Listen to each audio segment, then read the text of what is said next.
आपने ये तो देखा ही होगा कि जब कोई पेड़ काटने जाता है तो सबसे पहले सीधे पेड़ों को ही काटता है और टेढ़े पेड़ सालों तक वैसे ही खड़े रहते हैं। जिंदगी में क्यों ज्यादा अच्छे बने रहना हमारे जीवन को बर्बाद कर सकता है। आइए इस कहानी से समझते हैं।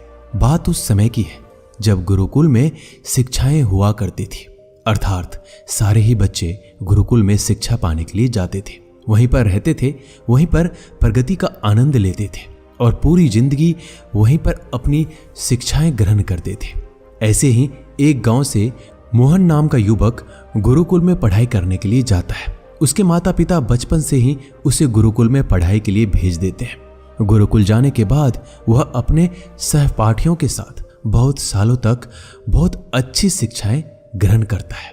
उसे वहां पर जीवन के सिद्धांत सिखाए जाते हैं। उनमें से एक सिद्धांत ये सिखाया जाता है कि हमेशा भलाई का काम करो, अच्छा काम करो, सबकी मदद करो। यही ज्ञान मोहन के दिमाग में बहुत अच्छे से बैठ गया था। इसलिए जब वह वापस गुरुकुल से शिक्षा ग्रहण करके आया तब वह अपने गांव में सबकी मदद करता था, हर किसी का काम कर देता था। कोई भी युवक उससे कोई भी काम करने के लिए कहता तो वो मना नहीं करता था। लेकिन जैसे जैसे समय बीतता गया, एक दिन उसने अपने कानों से छुपकर सुना कि गांव के कुछ युवक उसका मजाक बना रहे हैं और सब कह रहे हैं कि वो तो बस फायदा उठाने के लिए है, उसके तो मजे लो, उससे तो अपने काम निकलवाओ। वो किसी के काम को मना नहीं करता है, वह दूसरों के काम करने के लिए वो खुद के काम भी छोड़ देता है। बताओ कितना मूर्ख है। ये सारी बातें सुनने के बाद मोहन के कान में खून उतर आया। वह निस्वार्थ रूप से सबकी मदद करता था, सच्चे दिल से करता था, लेकिन बदले में उसे क्या मिला यह सुनकर उसका दिल सहम गया। उसने मन ही मन में निश्चय किया कि आज के बाद वह किसी की भी मदद नहीं करेगा। और अब मोहन गांव का ऐसा युवक बन गया था जो किसी की भी मदद नहीं करता था, चाहे कितनी भी मुश्किल, कितनी भी परेशानी में क्यों ना हो, वह किसी की मदद नहीं करता था। मोहन को अब किसी भी बात से फर्क नहीं पड़ता था।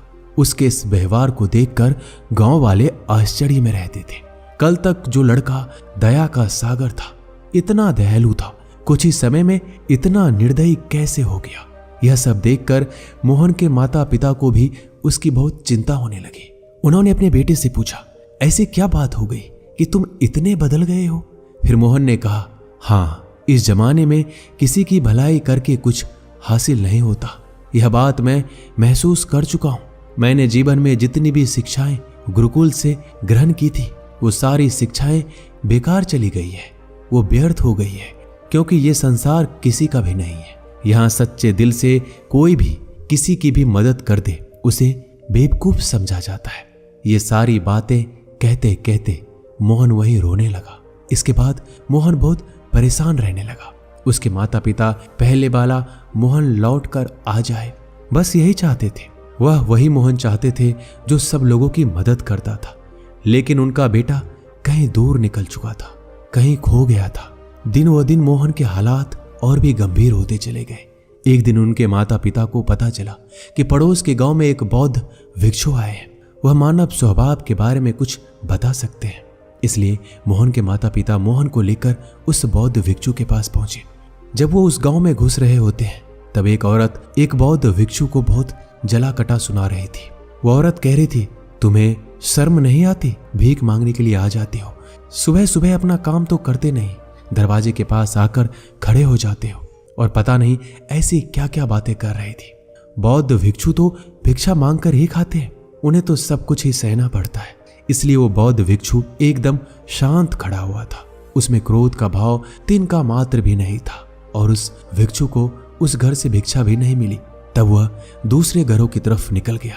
ये सारा दृश्य मोहन भी देख रहा था। इसके बाद उसके माता पिता गांव वालों से पूछकर उस बौद्ध भिक्षु के ठिकाने पर पहुंचते हैं। वहां पहुंचकर वो देखते हैं ये वही बौद्ध भिक्षु था जो गांव में भिक्षा मांगकर वापस आ गया था, जिसे वो औरत जली कटी सुना रही थी। उनके पास जाने के बाद मोहन और उसके माता पिता ने उन्हें प्रणाम किया और वहीं पर बैठ गए। इसके बाद मोहन के माता पिता ने सारी परिस्थितियां उस बौद्ध भिक्षु के सामने बयां कर दी।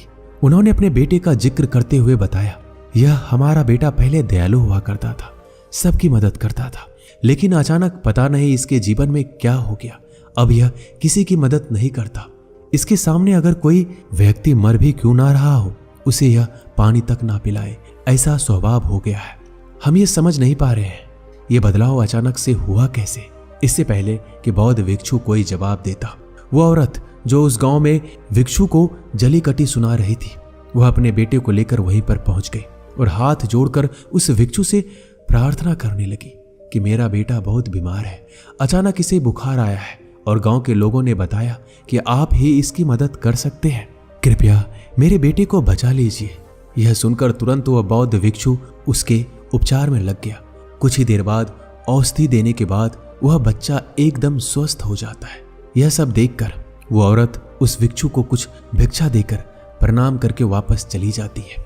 ये सारा दृश्य मोहन भी देख रहा था। मोहन के मन में एक प्रश्न उठ रहा था और जब वह अपने सवाल का कोई जवाब नहीं ढूंढ पाया तो उसने उस बौद्ध भिक्षु से पूछा, शायद आपने पहचाना नहीं, ये वही औरत थी जो आपको जली कटी सुना रही थी, जो गांव में आपको भिक्षा देने से मना कर रही थी। शायद आपने उसे पहचाना नहीं तो आप उसकी मदद करते ही नहीं।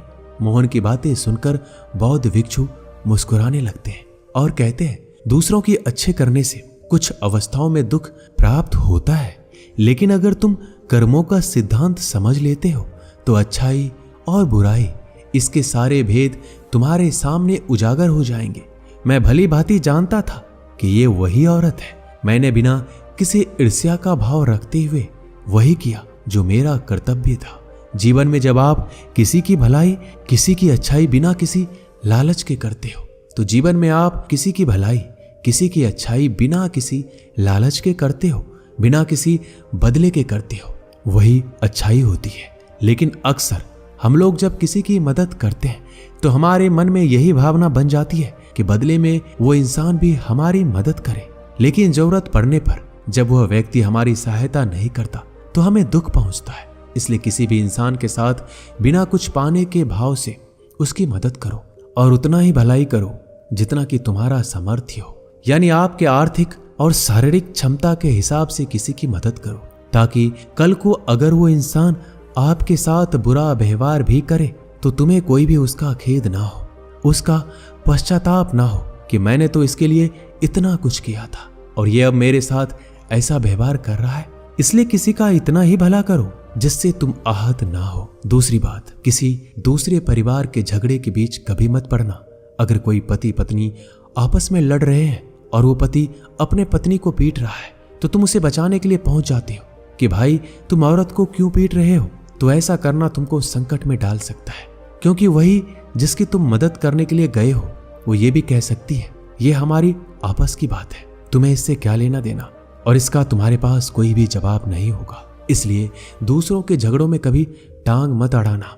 अगर ऐसी स्थिति पैदा हो जाए कि कोई तुमसे मदद मांगे तो सबसे पहले दरोगा तक खबर पहुंचा दो, सरकार इसका फैसला करेगी। तीसरी बात, अपने विवेक का इस्तेमाल करो। अपनी आंखें खोलकर देखो कि इसे वास्तविक रूप में मदद की जरूरत है और कौन ढोंग कर रहा है, क्योंकि अक्सर लोग दया का पात्र होने का दिखावा करके आपको बेवकूफ बनाकर आपसे मदद ले लेते हैं। जैसे कि आज के युग में हम बहुत सारे जगहों पर ऐसा देखते हैं।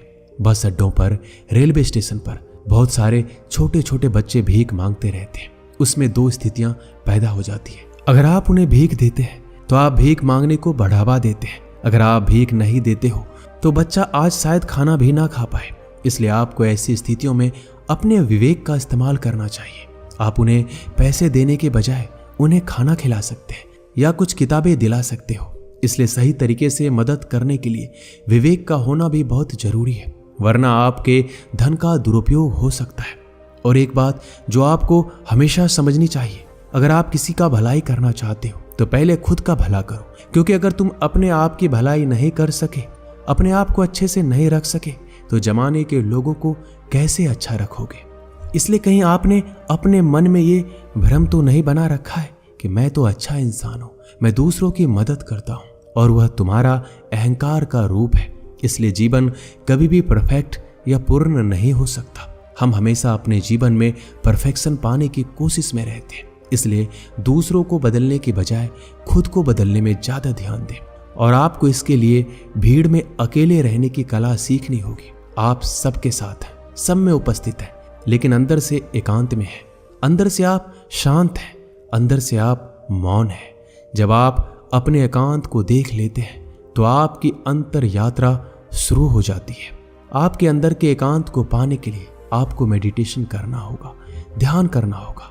आपको रोजमर्रा की जिंदगी में ध्यान को जिंदगी का हिस्सा बनाना होगा, ध्यान को वक्त देना होगा। इसके बाद आप जीवन में पाओगे कि आपके अंदर जो एकांत है उसमें परम आनंद है। वह आनंद इस दुनिया के किसी वस्तु में नहीं है, किसी मोह में नहीं है, किसी वासना में नहीं है।